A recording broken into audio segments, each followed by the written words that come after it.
Halo, perkenalkan nama saya Safitri Musyarofa dari UIN Raden Masa S Surakarta, Fakultas Ilmu Tarbiyah. Saya dari program Tadis Biologi NIM 253171016. Bertujuan saya membuat video ini untuk memenuhi tugas ilmu kalam. Pertanyaan saya, kenapa video sampai 15 menit? Saya pusing, HP saya tidak bisa.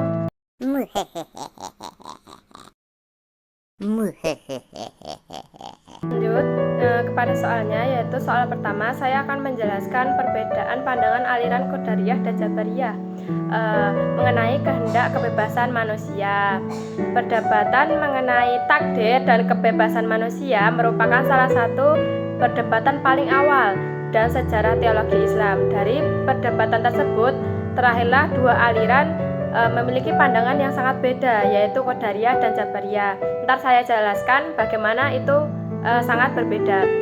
Yang pertama yaitu aku menjelaskan Qadariyah berpendapat bahwa manusia memiliki kebebasan dalam menentukan perbuatannya. Menurut aliran ini, Allah memang menciptakan manusia dan memberikan kemampuan berpikir serta bertindak, tetapi keputusan itu di tangan kita atau di tangan manusia itu sendiri.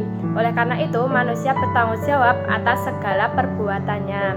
Ya, pandangan ini berdasarkan pada keyakinan bahwa Allah adalah Tuhan yang Maha Adil. Jika manusia tidak memiliki kebebasan, maka pemberian pahala dan hukuman menjadi tidak adil. Karena itulah Qadariyah menegaskan bahwa manusia memiliki kehendak bebas. Misalnya dalam contoh sehari-hari, ya, ini diambil dari contoh sehari-hari, ketika seorang memilih belajar dengan rajin, lalu ia memperoleh prestasi yang baik, maka keberhasilan tersebut merupakan hasil usahanya sendiri. Sebaliknya, jika seorang melakukan kejahatan, ia tidak bisa menyalahkan takdir karena tindakan tersebut merupakan pilihannya. Lanjut, di tokoh Qadariyah tadi yang mempelopori itu yaitu ada Mahbad al-Juhani dan Ghailan al-Dimashqi. Terus sebaliknya, ini kita membahas Jabariyah. Jabariyah itu memiliki pandangan yang hampir berlawanan. Menurut Jabariyah, semua perbuatan manusia pada hakikatnya telah ditentukan oleh Allah. Manusia tidak memiliki kebebasan yang nyata karena segala sesuatu sudah menjadi ketetapannya. Mereka beranggap bahwa kekuasaan Allah mutlak sehingga tidak ada sesuatu pun yang terjadi di luar kehendaknya. Oleh sebab itu, manusia hanya menjalankan apa yang sudah ditakdirkan. Untuk memudahkan pemahaman, manusia sering diibaratkan seperti wayang yang digerakkan oleh dalang. Wayang memang gerak sih, tapi geraknya sepenuhnya ditentukan oleh si dalang. Begitu pula manusia menurut pandangan Jabariyah. Tokoh utama yang aliran ini adalah Jaham bin Safwan. Dari kedua pandangan tersebut terlihat bahwa Qadariyah menekankan kebebasan manusia, sedangkan Jabariyah menekankan kekuasaan mutlak Allah, al-husnah wal jamaah. Kemudian mengambil posisi tengah dengan menyatakan bahwa manusia tetap memiliki ikhtiar dan pilihan, tetapi semua itu tetap berada dalam pengetahuan dan kehendak Allah. Nah, sudah jelaskan sampai sini perbedaan Jabariyah dengan Qadariyah. Selanjutnya saya akan menerangkan soal yang kedua, yaitu pada soal kedua saya akan menjelaskan 5 prinsip dasar Mu'tazilah yang dikenal dengan istilah al-husul al-khomsah. Simak dengan baik, yaitu Mu'tazilah merupakan salah satu aliran teologi Islam yang sangat menekankan penggunaan akal. Karena itu mereka sering disebut sebagai kelompok rasional dalam Islam. Prinsip pertama yaitu ada at-tauhid. Ini sering sekali disebutkan dimanapun. At-tauhid itu menurut Mu'tazilah, Allah Maha Esa secara mutlak, tidak menyerupai makhluk sedikit pun. Mereka menolak segala bentuk pemahaman yang dapat mengesahkan bahwa Allah memiliki sifat seperti manusia, padahal itu sangat berbeda sekali. Prinsip kedua yaitu al-adil atau keadilan Tuhan. Mu'tazilah meyakini bahwa Allah selalu bertindak adil dan mustahil berbuat zalim. Oleh karena itu, manusia memiliki kebebasan agar pantas menerima pahala maupun hukuman. Yang prinsip ketiga yaitu ada al-wa'ad wa al-wa'id, yang berarti janji dan ancaman Allah. Menurut Mu'tazilah, janji Allah kepada orang yang berbuat baik pasti terlaksana, dan ancaman terhadap orang yang berbuat jahat juga pasti terjadi apabila ia tidak bertobat. Lanjut ke prinsip yang keempat, yaitu ada al-manzilah baina wal manzilaitain. Prinsip ini menjelaskan posisi pelaku dosa besar. Menurut Mu'tazilah, pelaku dosa besar tidak dapat disebut mukmin sempurna, tapi juga tidak langsung menjadi kafir. Mereka berada pada posisi di antara keduanya. Yang kelima adalah amar ma'ruf nahi mungkar. Ini sudah terlalu sering banget diucapkan oleh seseorang.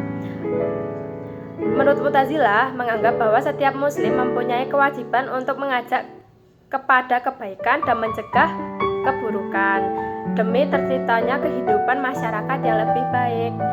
Kelima prinsip ini menjadi fondasi utama pemikiran Mu'tazilah dan menunjukkan bagaimana mereka memadukan keimanan dan penggunaan akal secara kuat. Saya lanjut soal yang ketiga, yaitu ada teologi progres Muhammad Abduh. Pada soal ketiga, saya akan menjelaskan karakteristik utama teologi progresif Muhammad Abduh. Muhammad Abduh merupakan tokoh pembaru Islam dari Mesir yang hidup pada abad ke-19. Ia dikenal sebagai salah satu pelopor modernisme Islam karena berusaha mengembalikan kemajuan umat Islam melalui pendidikan, pembaruan, pemikiran, dan penggunaan akal. Menurut Muhammad Abduh, salah satu penyebab kemunduran umat Islam adalah kebiasaan taklid, yaitu mengikuti pendapat ulama terdahulu tanpa melakukan kajian dan pemikiran yang kritis. Karena itu, ia memberikan kedudukan yang sangat penting karena menurutnya akal adalah anugerah Allah yang harus digunakan untuk memahami kehidupan dan ajaran agama. Namun, Abduh tidak menempati akal di atas wahyu. Ia berpendapat bahwa akal dan wahyu memiliki hubungan yang harmonis. Wahyu berfungsi sebagai petunjuk, sedangkan akal membantu Allah memahami petunjuk tersebut secara benar. Jika terdapat ayat atau teks yang tampak bertentangan dengan akal, maka menurut Abduh diperlukan penafsiran yang lebih mendalam agar ditemukan makna yang sesuai dengan ajaran Islam. Selain itu, Muhammad Abduh juga sangat menentang fatalisme atau sikap pasrah tanpa usaha.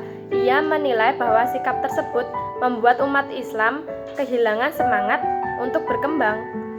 Menurutnya, manusia memiliki kebebasan untuk memilih dan bertanggung jawab atas pilihannya sendiri. Allah memang Maha Kuasa, tetapi manusia tetap diberi kemampuan untuk berusaha dan menentukan arah hidupnya. Karena itu, kemajuan suatu masyarakat tidak hanya tergantung pada takdir, tetapi juga pada kerja keras, pendidikan, ilmu pengetahuan, dan usaha yang dilakukan kita. Kita tuh usaha atau tidak. Melalui pemikiran ini, Muhammad Abduh ingin menunjukkan bahwa Islam adalah agama yang rasional, dinamis, mendorong kemajuan peradaban. Lanjut ke soal yang keempat, yaitu tentang teologi reskripsi Muhammad bin Abdul Wahhab. Pada soal keempat, saya akan menjelaskan teologi atau teologi pemurnian yang dikembangkan Muhammad bin Abdul Wahhab. Istilah regresif di sini tidak berarti mundur dalam arti negatif, tetapi kembali kepada ajaran Islam yang dianggap paling murni sebagaimana dipraktikkan oleh Nabi Muhammad dan generasi salaf Wahhab. Pada soal keempat, saya akan menjelaskan teologi regresif atau teologi pemurnian yang dikembangkan oleh Muhammad bin Abdul Wahhab. Istilah regresif di sini tidak mundur dan arti negatif, tetapi kembali kepada ajaran Islam yang dianggap paling murni sebagaimana dipraktekkan oleh Nabi Muhammad dan generasi salaf. Muhammad bin Abdul Wahhab melihat banyak praktik keagamaan di masyarakat yang menurutnya tidak sesuai dengan ajaran Islam yang murni. Oleh karena itu, ia mengajak umat untuk kembali kepada Al-Quran dan Sunnah. Fokus utama pemikirannya adalah tauhid, terutama tauhid ubudiyah dan tauhid uluhiyah. Tauhid ini menegaskan bahwa Allah yang berhak disembah dan hanya Allah, manusia meminta pertolongan. Jadi kita hanya boleh meminta apa-apa itu kepada Allah, selain itu tidak boleh. Menurutnya banyak umat Islam telah memahami bahwa Allah adalah pencipta alam semesta, tapi masih melakukan praktek-praktek yang mengurangi kemurnian tauhid. Sering banget dijumpai di masyarakat ada yang menyembah-nyembah gitu. Seasli itu tidak boleh ya teman-teman. Kalau dicontoh ya, adalah meminta pertolongan kepada orang yang sudah meninggal, atau mempercayai benda keramat, atau menganggap tempat-tempat tertentu memiliki kekuatan gaib. Itu sangat tidak dianjurkan. Itu seperti menduakan Tuhan, ya gitu. Terus karena itu Muhammad bin Abdul Wahab menolak 3 hal yang dianggap merusak tauhid, yaitu bid'ah, khurafah, dan syirik. Bid'ah adalah praktek keagamaan yang tidak memiliki dasar yang jelas dalam ajaran Nabi. Khurafat adalah kepercayaan yang tidak rasional dan tidak memiliki dalil yang kuat. Sedangkan syirik adalah menyekutukan Allah dengan sesuatu yang lain. Melalui gerakan pemurnian ini, Muhammad bin Abdul Wahab berharap umat Islam kembali kepada tauhid yang murni dan menjadikan ajaran Islam sebagai pedoman utama dalam kehidupan sehari-hari. Selanjutnya kita masuk soal yang terakhir, yaitu soal yang kelima.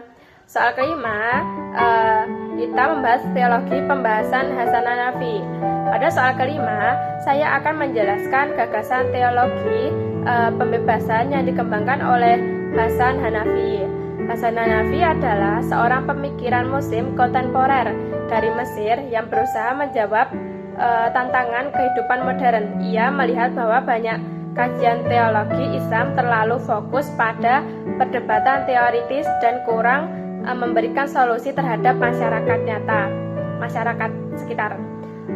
Menurut Hasan Hanafi, teologi seharusnya tidak hanya berbicara tentang konsep-konsep yang tidak abstrak, konsep-konsep abstrak, tetapi juga harus mampu membantu umat menghadapi permasalahan sosial, politik, ekonomi, dan lain-lain. Karena itu, ia mengembangkan gagasan teologi pembebasan ini.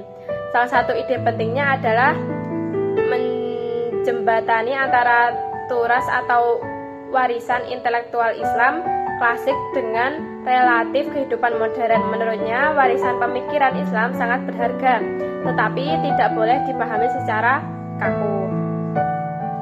Terus, harus ditafsirkan kembali agar tetap relevan dengan kebutuhan masyarakat masa kini. Terus, Hasan Hanafi juga mengusulkan perubahan orientasi teologi dan teosentri menuju antroposentri. Maksudnya bukan mengurangi kedudukan Tuhan, tetapi menjadikan pembahasan tentang Tuhan lebih bermanfaat bagi kehidupan manusia.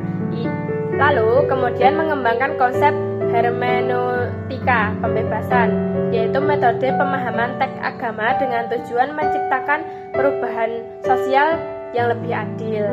Melalui pendekatan ini, ajaran agama tidak hanya dipahami sebagai teori, tetapi juga menjadi inspirasi untuk melawan kemiskinan, ketidakadilan, penindasan, dan berbagai masalah sosial lainnya. Dalam proyek yang disebut Islam Kiri, Hasan Hanafi menegaskan bahwa agama harus berpihak kepada masyarakat yang lemah dan tertindas. Islam menurutnya bukan hanya soal ibadah ritual, tetapi juga harus menjadikan kekuatan yang mampu menciptakan perubahan sosial yang positif. Oleh karena itu, gagasan utama teologi pembebasan Hasan Hanafi adalah menjadikan ajaran Islam tetap relevan dengan kehidupan modern dan mampu memberikan solusi bagi berbagai persoalan yang dihadapi umat, seperti tadi kayak krisis ekonomi, terus masalah yang lain yang kita hadapi. Sekian dari penjelasan 5 soal yang sudah saya jelaskan dari nomor 1 sampai 5. Semoga penjelasan saya jelas. Mohon maaf ketika penjelasan saya kurang jelas. Wassalamualaikum warahmatullahi wabarakatuh.